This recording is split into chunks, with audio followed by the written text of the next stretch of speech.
बस्तर में हर बार रिपोर्टिंग के दौरान अलग अलग नए नए अनुभव होते रहते हैं।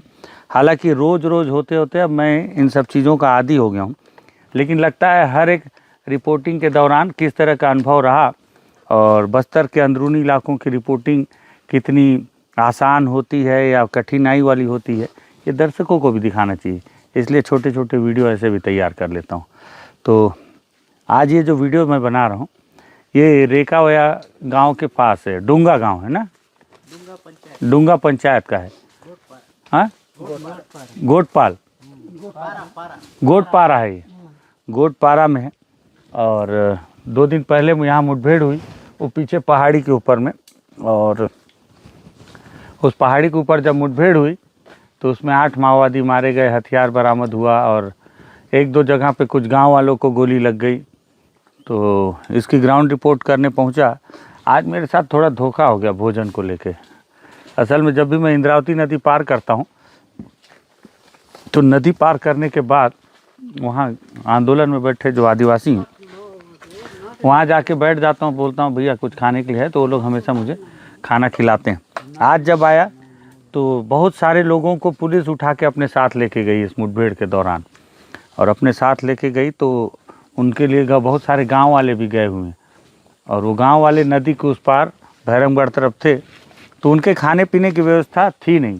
हालांकि ये व्यवस्था सरकार को करनी चाहिए थी, क्योंकि इतनी बड़ी संख्या में गांव वाले छोटे छोटे बच्चों को लेकर पहुंचे हुए थे। जैसे छोटे बच्चे आपको दिख रहे हैं, ऐसे ही छोटे छोटे बच्चे महिलाओं के साथ उधर नदी के उस पार भी हैं, 2 दिन से वहीं पड़ी हुए हैं। लेकिन सरकार को क्या मतलब, सरकार को लगता है कि नदी के इस पार जो रहता है वो सब नक्सली हैं, यहाँ रहने वाले गांव के लोग भी नक्सली हैं, इसलिए इनके लिए कोई व्यवस्था करना भी नहीं चाहिए। तो गांव वाले खुद यहाँ से पूरा चावल बनाकर उन गांव वालों के लिए लेके गए नदी के उस पार। तो हमारे साथ धोखा ये हो गया कि नदी के इस पार जब आए तो हमको खाना मिला ही नहीं। ग्राउंड रिपोर्ट करने आने आता था तो हम यहाँ तक पहुँचे हैं और उस पहाड़ी पर चढ़े। चढ़ते चढ़ते जाने से पहले ही मैं गाँव वाले से पूछा कि कहीं कुछ खाना मिल जाएगा क्या, चावल वावल थोड़ा सा भात। तो अचानक दोपहर में आप पहुँचोगे भूत प्रेत जैसे, तो कोई खाना देगा थोड़ी, सब खत्म हो गया होता है। गांव वाले बहुत अफसोस किए। ऊपर जाके जब मैं आया हूँ नीचे पहाड़ी से, हालत ख़राब थी, तो गांव वाले पहले से हमारे आने से पहले इस तरह से पके हुए आम तोड़ कर लाए और ऐसे काट काट कर रखे। मैं बोला दादा आम खा लूँ क्या? तो गाँव वालों ने बताया भैया आप ही लोग के लिए आम काट के रखे हैं, पता है जब आओगे तो बहुत भूख लगी रही होगी। तो पहले तो बहुत सारा आम खाया मन भर के। उसके बाद फिर गांव वालों ने पूछा पेज पिएंगे क्या? मैं बोला नेकी और पूछ पूछ, तो पेज पी रहा हूँ। ये इसको दोना बोलते हैं और यहाँ पे गोंडी में डोपा बोलते हैं। तो ये 3 डोपा पी चुका हूँ, ये तीसरा डोपा है। चावल का बनता है और इसकी सबसे ख़ास बात होती है कि आदिवासी जब भी लंबे दूरी को पैदल पार करते हैं, बेटा लो आम, लो लो लो लो लो खाओ खाओ, मज़ा करो मज़ा करो, सबको देना, लेकिन सबको बांट के खाना है। हाँ खैर सब बांट के खाते हैं आदिवासी सब। हाँ सबको बांट दे बेटा। अब उसको गोंडी में बोलना पड़ेगा। तो ये जो पेज है, रौनक भैया इधर दिखाओ, ये जो पेज है इसकी खास बात यह है आदिवासी जब लंबे सफ़र में चलते हैं तो उसमें बहुत काम आती है। कारण ये है इसे चावल से बनाया जाता है, इसमें पानी बहुत ज़्यादा है और चावल भी है। तो जब आप इसको लेके चलते रहेंगे तो एक लौकी का जो तुम्बा होता है, दादा वो तुम्बा मंगाओ, तो तुम्बा, तो एक तुम्बा होता है, उसमें गांव के लोग जो है तुम्बा लेके चलते हैं और उसमें ये पेज डाल के चलते हैं, है ना। और जब दूर तक वो सफ़र करते हैं तो यही उनके प्यास बुझाने के लिए और पेट भरने का साधन होता है।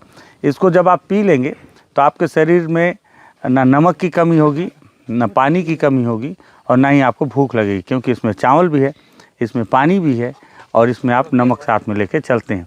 ये इस तरह से ये लौकी है। ये इसको पहले इसका जो शेप है उस आधार पर इसको सुखा दिया जाता है, फिर सुखाकर इसको ऊपर से ऐसे कट करके अंदर के जो बीज हैं और गुदा जो सूख जाता है उसे निकाल दिया जाता है। तो ये आदिवासियों का थर्मस है। जैसे आप लोग शहर में बड़े बड़े सेलो और दुनिया भर की कंपनी के साथ थर्मस यूज़ करते हैं, हालांकि उसमें गर्म ठंडा वाला मसला रहता है, लेकिन आदिवासियों का यही प्राकृतिक थर्मस है। इस थर्मस में ये लौकी का थर्मस जो है, जिसे तुम्बा कहते हैं, इसमें सल्फी, हालांकि इसका स्मेल सल्फी का आ रहा है, इसमें सल्फी था गुरु, है ना। लेकिन पेज भी लेके चलते हैं। तो पेज लेके चलते हैं। और ऐसे आप रास्ते में पैदल चलते चलते जब थक जाएंगे तो गांव वाले सब बैठ जाते हैं और ऐसा अपना दोना बना के ऐसे पी लेते हैं। और मैं 3 बार पी चुका हूँ, 3 डोपा, 3 दोना। और ये मेरे लिए बढ़िया नमक और मिर्ची, हालांकि मैं मिर्ची खाता नहीं हूँ, लेकिन आज मैं खुद बोला थोड़ा सा मिर्ची आ जाए, स्वाद आ जाए तो पसीने से तरबतर और बेहतरीन इसका एक अनुभव है। और स्वाद बहुत शानदार होता है। 3 बार पी लिया हूँ। अब मुझे भोजन की आवश्यकता नहीं है।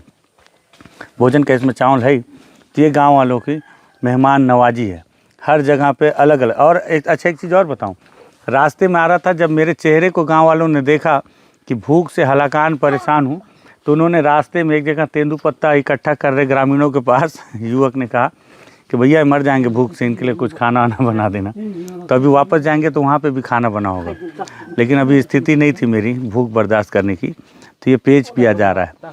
और जब मैं पेज पी रहा हूँ, बातचीत कर रहा हूँ, तो इस गाँव के सारे लोग यहाँ इकट्ठा हो गए हैं और छोटे छोटे बच्चे और इस तरह से लोग हैं।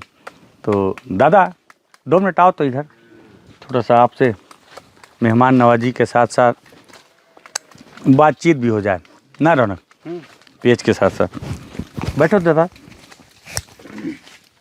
क्या नाम है आपका? कोसराम ये गांव क्या बता रहे थे आप? डुंगा पंचायत जी। और पंचायत का कौन सा पारा है? गोट पारा जी। ये इतने सारे बच्चे लोग यहाँ पे हैं, यहाँ आंगनबाड़ी है क्या? आंगनबाड़ी नहीं है सर। आंगनबाड़ी नहीं है? नहीं है। तो ये लोग कोई आंगनबाड़ी वाड़ी नहीं जाते हैं? नहीं जाते। बहुत सारे बच्चे मेरे को कुपोषित दिख रहे हैं इसमें। क्योंकि ना आंगनबाड़ी रहता तो हम भेज देता। आप तो, भेज देते? जी। तो यहाँ पे कोई आंगनबाड़ी नहीं है और कुछ नहीं है यहाँ पे। क्या है, स्कूल है ना? हाँ स्कूल तो है, प्राइवेट। प्राइवेट है? हाँ जी। प्राइवेट स्कूल कैसे? वो तो मतलब डुंगा पंचायत से मतलब यहाँ एक है, लेकिन वो कभी कभार आता है, कभी नहीं। नहीं प्राइवेट मतलब उसको कोई कौन खोला है? बाहर के कोई प्राइवेट मतलब कैसे प्राइवेट है? नहीं वो मतलब सरकारी है, सरकारी अच्छा, वाला है। हाँ सरकारी स्कूल है जी। गुरुजी आते हैं लेकिन 1-2 दिन रहने के बाद चले जाते हैं। 1-2 दिन रहते हैं और चले जाते हैं? जी। तो क्या करने आते हैं यहाँ? बस क्या करने आते हैं तो सर बोलने से भी नहीं समझते हैं। हम लोग को काम है हमारे, क्या कुछ देना है, पेडाटा वगैरह देना है बोल के चले जाते हैं। और घर कहाँ है उनका? उसका है ओरछा में रहता है। ओरछा? जी। ओरछा तो यहाँ से बहुत दूर है। बहुत दूर है तो किधर से आते हैं? वो मतलब गीदम होते हुए आते हैं सर। ये नारायणपुर जिला है? जी। तो गीदम मतलब इधर से जाएंगे इंद्रावती नदी पार, जी। फिर उधर से भैरमगढ़, जी। फिर गीदम, जी। फिर उधर से बारसूर होते हुए ओरछा जाते हैं। जी। और हाँ, वैसे इधर पहाड़ी के उस तरफ पड़ेगा ना? जी। लेकिन इधर से रास्ता नहीं है। जी रास्ता नहीं है सर। तो यहाँ 2 दिन रहते हैं? जी 2-3 दिन ऐसा ही रहते हुए फिर चले जाते हैं रहने के बाद। तो 2 दिन रहते हैं तो पढ़ाते हैं बच्चे लोग को? तो कहाँ सर, वो रहते ही नहीं है तो कहाँ बच्चे कहाँ जाएंगे सर? नहीं वो 2 दिन रहते हैं तो 2 दिन भी नहीं पढ़ाते? पढ़ाते हैं लेकिन 1-2 दिन मतलब 1-2 घंटा पढ़ाने के बाद चले जाते हैं। तो क्या करते हैं बाकी समय? वो कहाँ है, मछली वगैरह पकड़ने जाते हैं। अच्छा, गुरुजी सिर्फ मछली पकड़ने आते हैं यहाँ? क्या नाम है उनका? मूरा गोटा। मूरा गोटा जी। अच्छा, और राशन दुकान है यहाँ? राशन दुकान तो यहाँ नहीं है सर।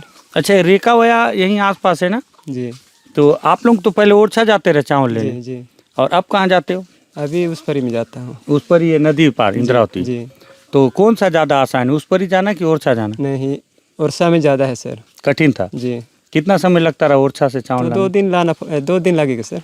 2 दिन लगता रहा? जी। 1 दिन जाना है, 1 दिन आना है। हाँ, 1 दिन पूरा दिन पैदल चलना है? जी। और वहाँ रात को रुकना है? रात को रुक के फिर सुबह उठ के आना है। अच्छा।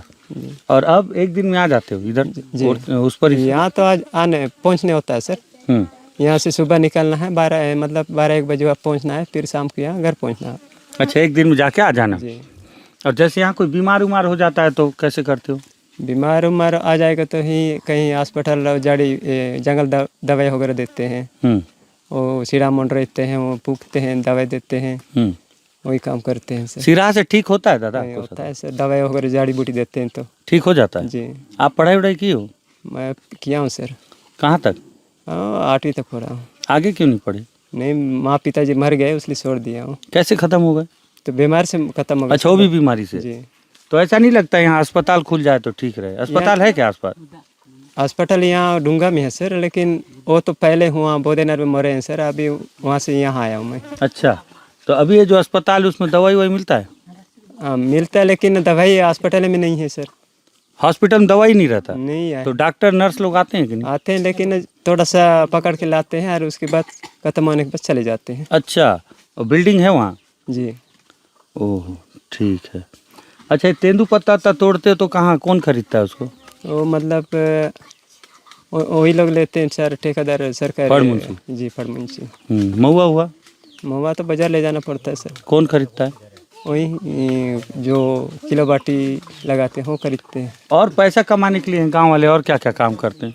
यहाँ क्या हम लोग क्या है शहर में ले जाते हैं, महुआ ले जाते हैं, ठोरा शहर? ले जाते हैं। जी शहर मतलब पे कुछ रेखा बोलते हैं गोंडी में, वो ले जाते मतलब पे तोड़ के ले जाते हैं।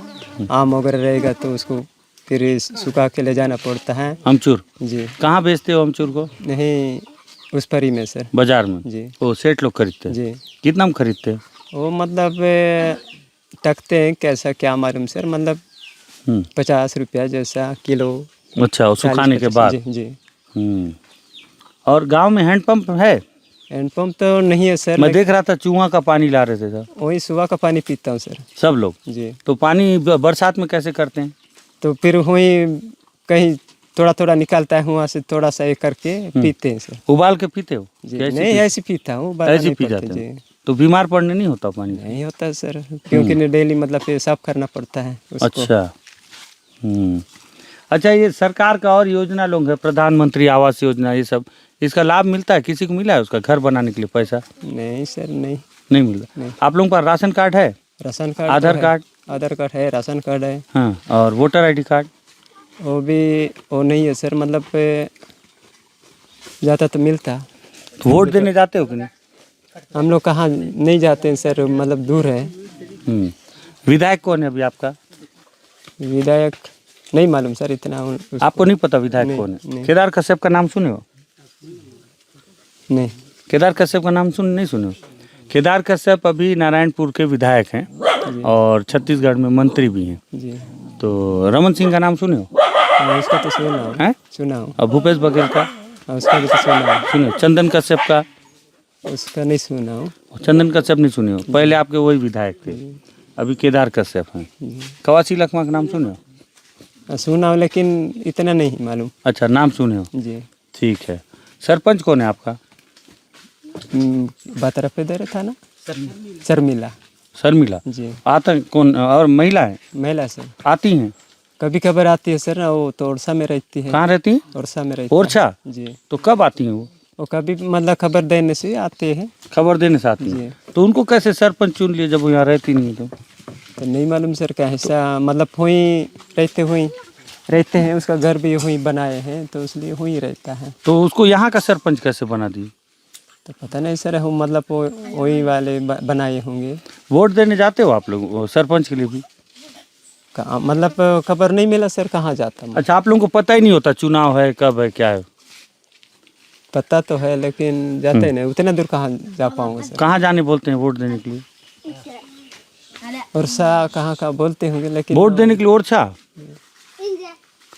कोई नहीं जाता गांव से?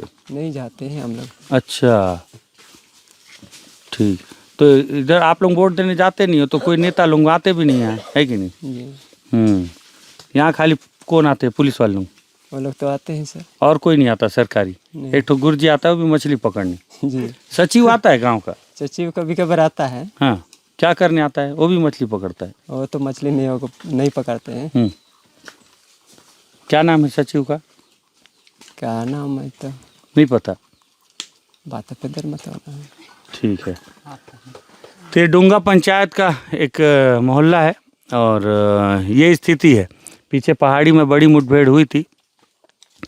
सरकार के नाम पर यहाँ पर पुलिस आती है, योजना के नाम पर बंदूक लेके आती है। बस इतना ही है सरकार और ग्रामीणों के बीच का संबंध ऐसे इलाकों में। और मैंने पुराने वीडियो में भी कहा कि जब आप किसी भी व्यक्ति से बार बार मिलेंगे तो उस व्यक्ति से आपका संबंध होगा, धीरे धीरे संबंध होगा, धीरे धीरे प्रगाढ़ संबंध होगा। यही प्रकृति का नियम है, समझिए इस बात को। सरकार यहाँ आती नहीं है तो सरकार से ग्रामीणों का कोई संबंध नहीं है। जनताना सरकार बार बार आती है, इसलिए जनताना सरकार से यहाँ के ग्रामीणों का अपने आप संबंध हो जाता है। ऐसे में आप वहाँ शहर में बैठकर ये कमेंट कर देते हैं कि यहाँ के गांव वाले नक्सलियों से मिले हुए हैं। अरे भाई, विधायक का नाम नहीं पता यहाँ के लोगों को, भेजो ना विधायक को। बार बार विधायक अगर यहाँ आएंगे तो गांव वाले विधायक से संबंध बना लेंगे। सरपंच इस गांव की बताइए, 4 पहाड़ी को पार करके उधर ओरछा में रहती हैं, बुलाओ तब आती हैं कभी कभार, और नहीं तो नहीं आती। अभी मुठभेड़ हुआ है, उसके बाद वो आई हैं क्या? कौन? सरपंच नहीं आए हैं। नहीं आए। तो सरकार के नाम पर सिर्फ पुलिस आती है और योजना के नाम पर बंदूक लेकर आती है। ये स्थिति यहाँ के गांव वालों की। यहाँ की मेहमान नवाजी से बातचीत शुरू हुई थी और यहाँ की सारी समस्याओं से इस बातचीत को ख़त्म कर रहा हूँ। आप समझिए, आप बैठकर ये कमेंट मत कीजिएगा, बुरा लगता है जब आप ये लिख देते हैं कि ये सारे गांव वाले नक्सलियों से मिले हुए हैं। आप अपने मोहल्ले के दादा से नहीं लड़ सकते जो कि चक्कू लेके घूमता होगा कई दफ़े। ये लोग कैसे लड़ेंगे माओवादियों से जो 47 और हथियार लेके घूमते हैं? ये गांव वाले निहत्थे होते हैं और आपको लगता है ये सब माओवादियों से मिले हैं। ये सब अमन चैन शांति चाहते हैं। सरकार आती नहीं तो सरकार से मिलते नहीं, जनताना सरकार आती है तो उससे मिलते हैं। आप भी होते तो आप भी यही करते, और मैं होता तो शायद मैं भी यही करता। और जो बहुत अपने आप को राष्ट्रवादी लगाते हैं वो भी होते ना, तो शायद वो भी यही करते। बुरी लगेगी बात, पर सच बात है। आप यहाँ आइए, महसूस कीजिए, तब तक महसूस कीजिएगा जब तक भूख ना लग जाए। भूख लगेगा तो गांव वाले फिर भी आपको प्रेम से पेज पिलाएंगे। चाहे आप गांव वालों को कुछ भी बोलिए, फिर भी वो आपके ऊपर प्रेम जरूर देंगे। बहुत महत्वपूर्ण बातचीत दादा से हुई। ऐसे कई गाँव हैं, उन गांव की ऐसी कई कहानियां हैं। सारी कहानियां पेज पीते पीते आपको सुनाने की कोशिश करूंगा। अगर लगे कि ये कहानियां, ये हकीकत, ये सच्चाई, ये बयान सब हर किसी तक पहुंचना चाहिए तो इस वीडियो को शेयर कर दीजिएगा। अगर लगे कि भूखे प्यासे धूप में परेशान होते हुए भी छोटी छोटी महत्वपूर्ण बहुत ज़रूरी बात बस्तर टॉकीज़ से हम बताने की कोशिश कर रहे हैं, तो बस्तर टॉकीज़ को सब्सक्राइब कर दिया कीजिए, अपने आसपास वालों को करवाइए। धन्यवाद।